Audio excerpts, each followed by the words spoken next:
Come on into the library. It's a place where I love to be. Look in a book, here's a story for you. Who makes stories when the day is through? Who makes stories when the day is through? Story makers, working through the night till the rising sun. Story makers, stories are fabulous, stories are fun. Milton Wordsworth, Shelley and Jackson, working through the night till the rising sun. Story makers, stories are fabulous, stories are fun. Come and be a story maker.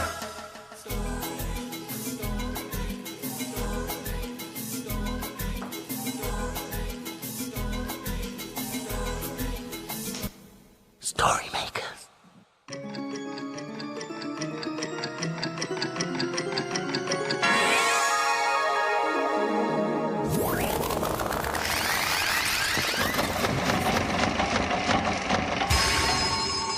Story makers.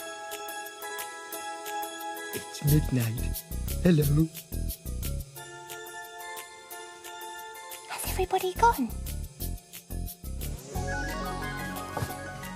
The sun is down, the stars are bright. Story makers come out at night. Milton Wordsworth, story maker and magical maestro, at your service. Milton. The children in the library today were talking about their grandparents. They had some funny stories. Are all grandparents old? Older than you, but wiser too. Not as old as you, surely, Milton. Now, Jelly, don't be rude. I think it's time for a story. This should do. Now it's up to you. Join in and think of your grannies and your granddads. Imagine a story.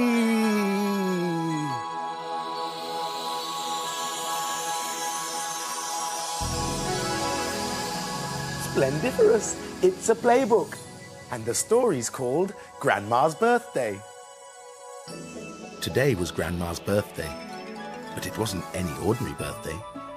Today, Grandma was 60 years old. Yakovus wanted to give Grandma a very special present. Yakovus thought about getting her a teddy bear, but Grandma was a bit too old for a teddy bear.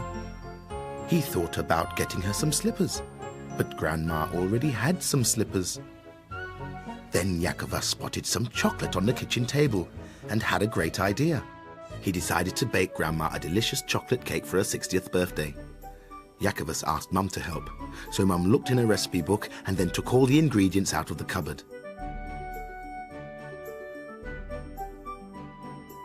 Flour, sugar, butter, eggs, and most important, chocolate powder.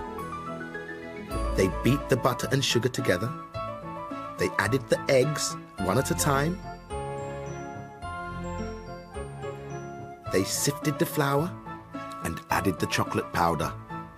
Yakovus and Mum stirred everything together. Then they put the squelchy mixture into 2 cake tins and spread it out evenly. Mum put the cake in the oven to cook. When it was ready, Mum took the cake out of the oven. When the cake had cooled, they spread lots of strawberry jam over the bottom half. They took the top half and squashed it gently on top of the jam. Then they covered the cake with lots of sweety, sticky, buttery icing. Yakovus put colourful sweets on the side of the cake.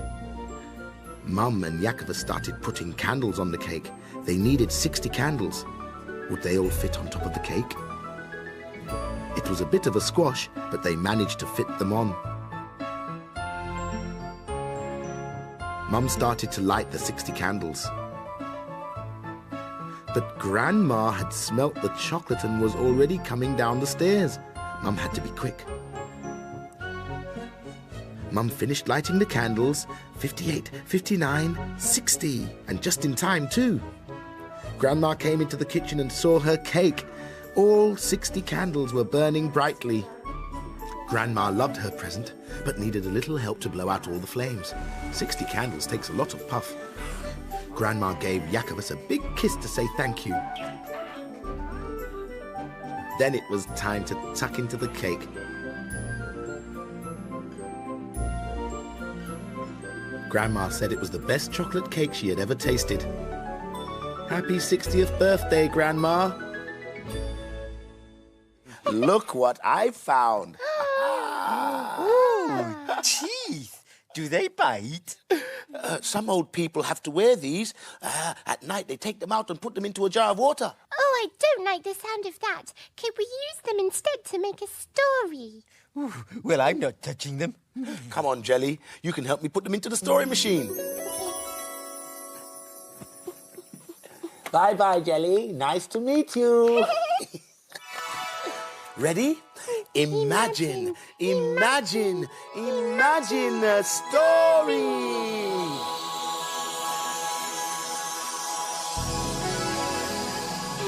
It's a Barnacle Rock story. And it's called A Gnashing Adventure. Once upon a tide at Barnacle Rock, the seahorse baby was playing in the seaweed. Rise and shine, barnacles under the sea. Wake up, come and play peekaboo. Chuckled the barnacles. Be careful, don't get lost in there, Little-ee. Harry the seahorse looked rather flustered. Don't worry, Dad. I'm fine. A monster! She bolted out of the seaweed and jumped straight into Harry's pouch. Is everyone all right? Ellie the jellyfish floated by to find out what all the noise was about. There's a monster in the seaweed with big teeth. Trembled the seahorse baby. Oh, there's no such thing as monsters. I'm going to take a closer look. Isn't she brave? Chimed the barnacles. Ellie floated down into the seaweed. Suddenly, in front of her, she saw the toothy monster. Ah! She screamed and rushed out of the seaweed. What's all the kerfuffle? Said Gruff the pufferfish, who swam out from behind his slimy stone and headed straight into the seaweed to have a good look at the toothy monster. Suddenly, there was a real kerfuffle in the seaweed. Ouch, get off. Cried Gruff. He swam out with the toothy monster clenched firmly to his fin. Help, Cried Gruff. it's got me. With a loud guffaw, Papa Clam appeared from under the sand. Steady, Gruff, steady. He laughed. It's only a set of false teeth. False teeth? What are false teeth? The people up top wear them when the real teeth get worn out. Meanwhile, Gruff was thrashing about trying to get the teeth off his fin. Electra sparked by to see what was going on. We just need to make the teeth open. Said Papa Clam. I know. I'll tell the teeth one of my shark jokes. Ellie beamed. It's worth a try. Said Harry. I say. What did the shark say to the pufferfish? We don't know. What did the shark say to the pufferfish? The sea creatures giggled. Pleased to eat you, Ellie chortled. That was terrible. Gruff grumbled. Nothing happened for a moment, but then the teeth started to chuckle. Quietly at first, and then louder and louder, until they opened and let out a huge laugh, letting go of Gruff's fin. Hooray! Shouted the sea creatures. Thanks, Ellie. Said Gruff. I need to put a plaster on my sore fin.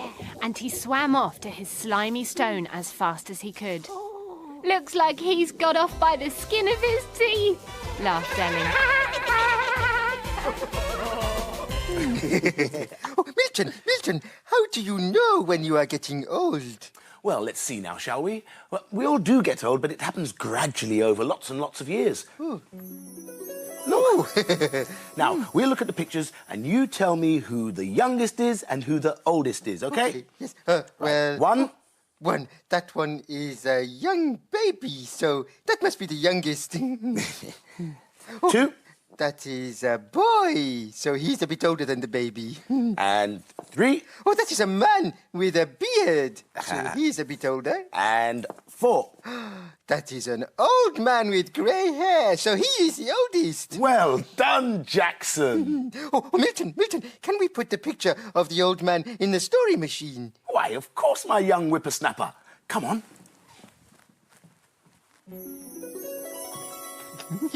I want a story about the oldest person in the whole world.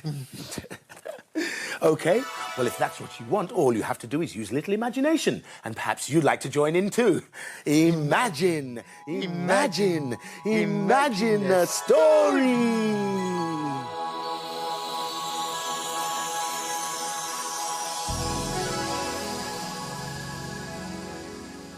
Oh, it's a blue cow story. Oh, look. Blue Cow and the oldest man in the world. In a field not far away is a herd of cows grazing quietly. One of the cows is most unusual. Blue Cow wonders about the big world beyond her field.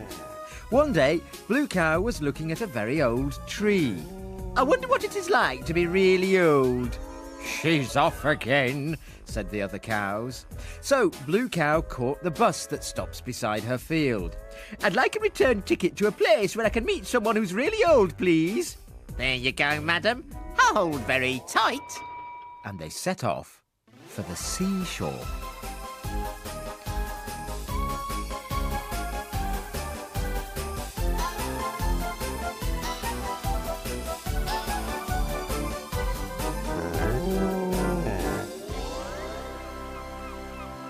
And then they arrived.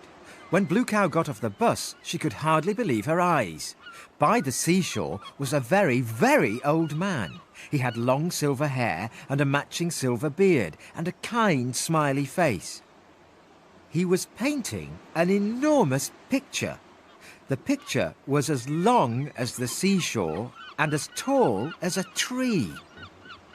Hello, I'm Blue Cow. What you painting? I'm painting a picture with all of my friends in it. It's taking me a very, very long time. It's very beautiful, said Blue Cow. Who's that? That's my friend Dino the dinosaur.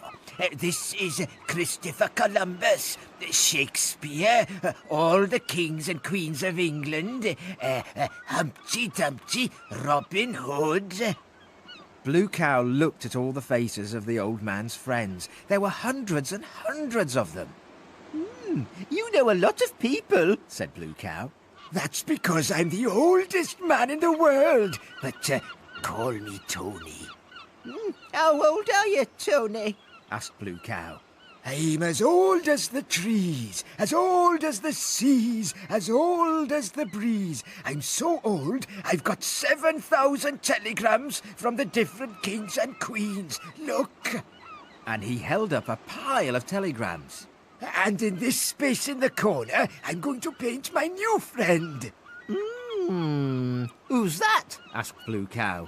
You! Laughed Tony. Stand over there while I paint you. Smile, please. Blue Cow stood and smiled while Tony painted her. Finished, he cried. Oh, that's lovely. Can I come and see you again? Certainly. You'll always find me here. It's getting late. Indeed it is.